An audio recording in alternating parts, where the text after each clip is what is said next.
The three levels I like to look at is first level leaders, middle managers, and then CEO/executive level.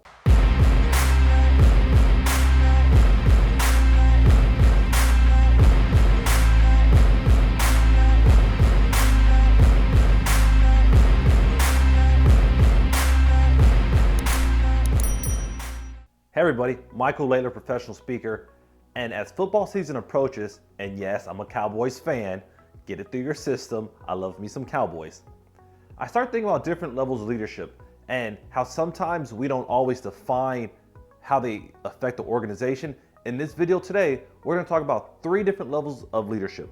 And when I say leadership, I mean formal titles and the roles they play in different agencies, different organizations, different corporations, and where you might be, either if you are a leader or you're thinking about becoming a leader. Before we get into this video, make sure you hit that like and subscribe button. Let's jump on in.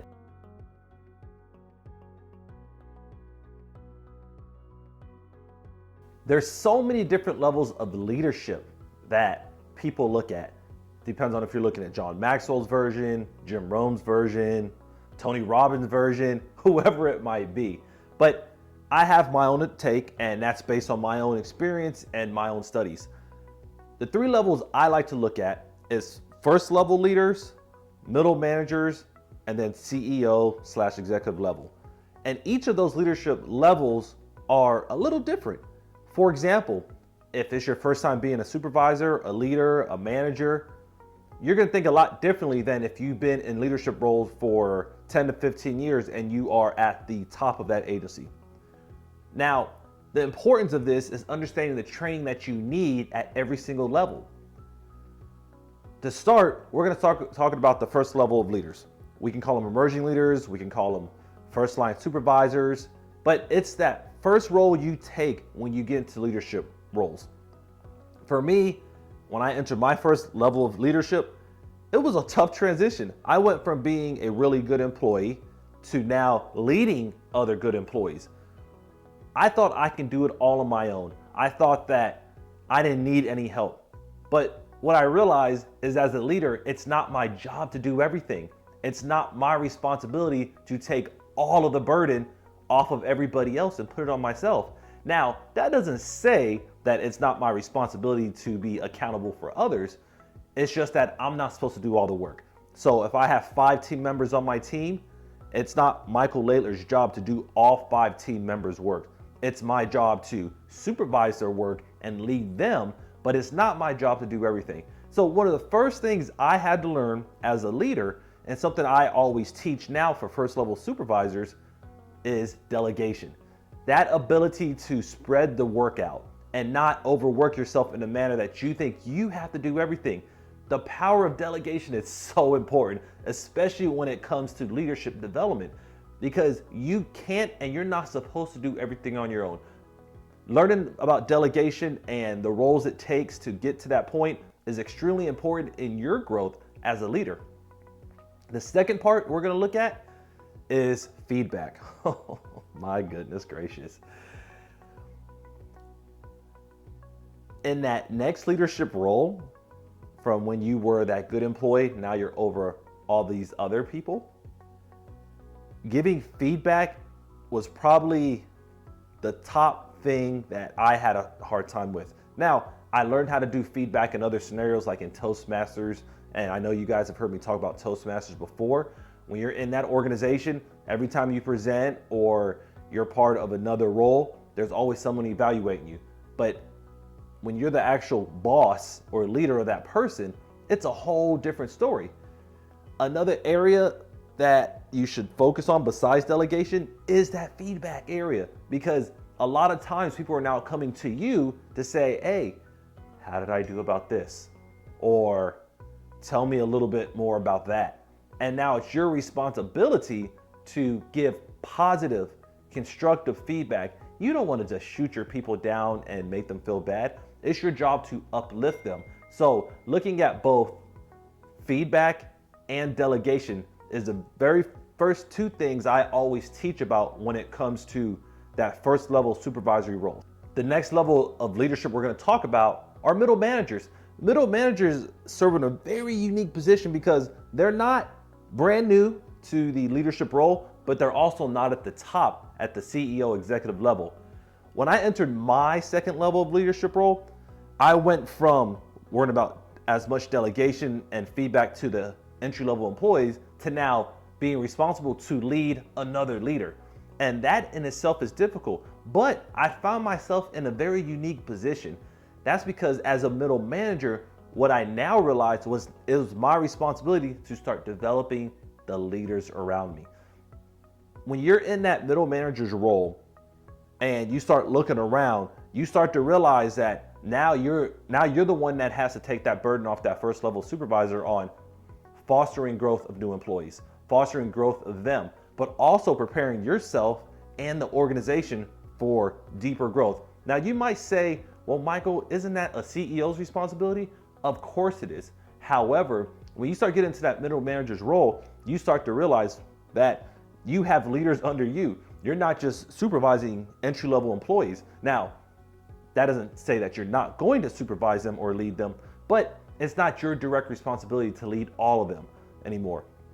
So for me, when I start looking at the middle manager and what I like to teach them and what I really enjoy learning is that power of looking at potential, the power of looking at growth plans for the employees that are rising up and the employees that are already there, because at some point they're going to take over that role.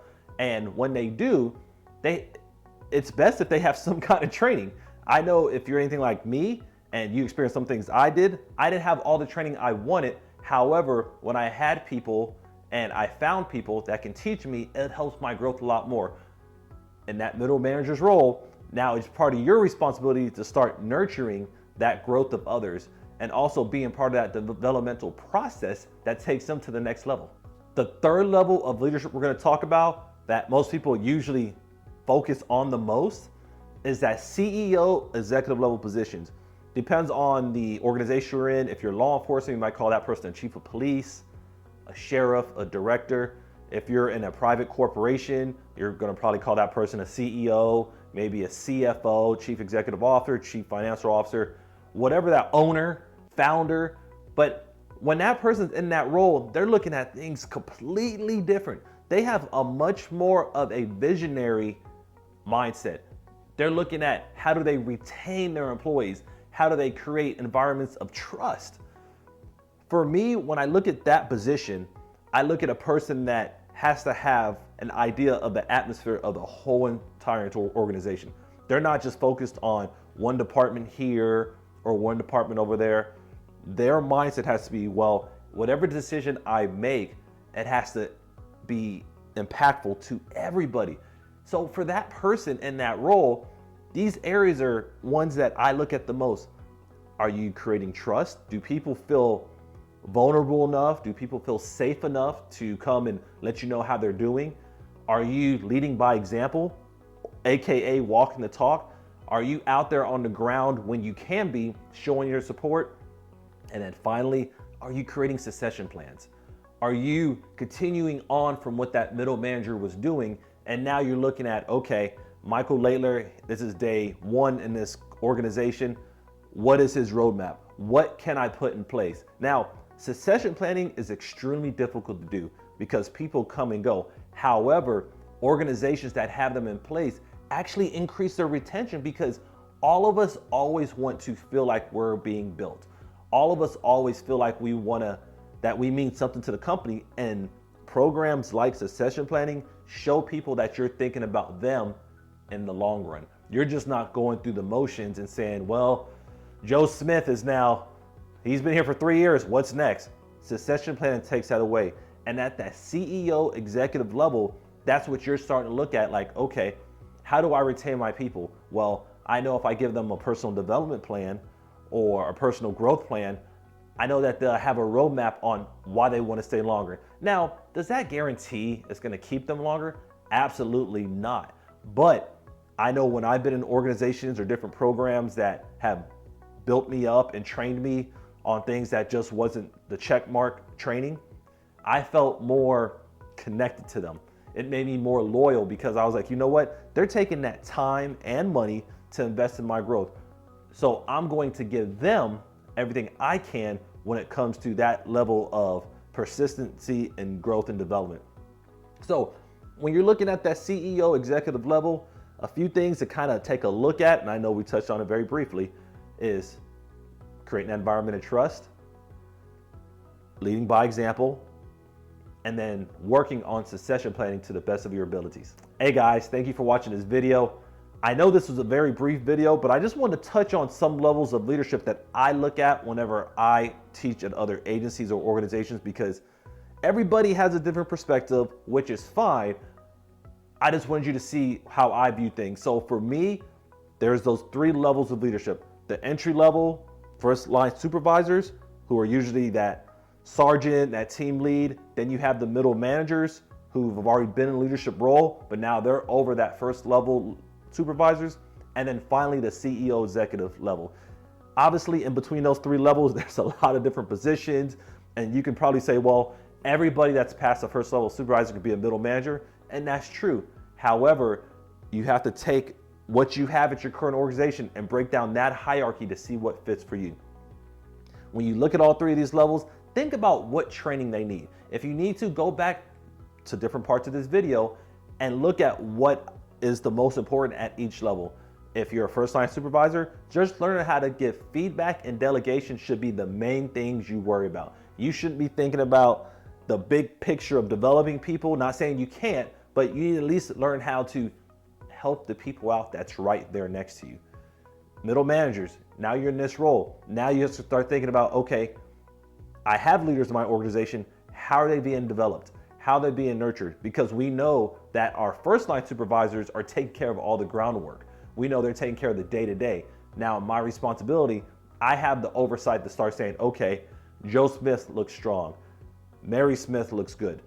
I can start figuring out how to build those programs. And then finally, when you get to that CEO and executive level, hopefully by that time you've already been through all the other trainings, feedback, delegation, developing the employees. Now you're just looking at continuing on and having formal succession plans in place. You're looking at, do we have a culture of trust? And then, am I leading by example? I know this is a lot, and this one video is not designed to cover everything. It's just designed to give a brief overview of the levels of leadership that we're going to be talking about in future videos. Hint, hint.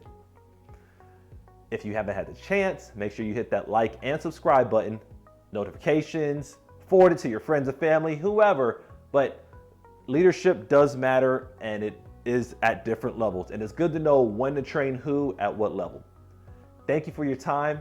You have a great day.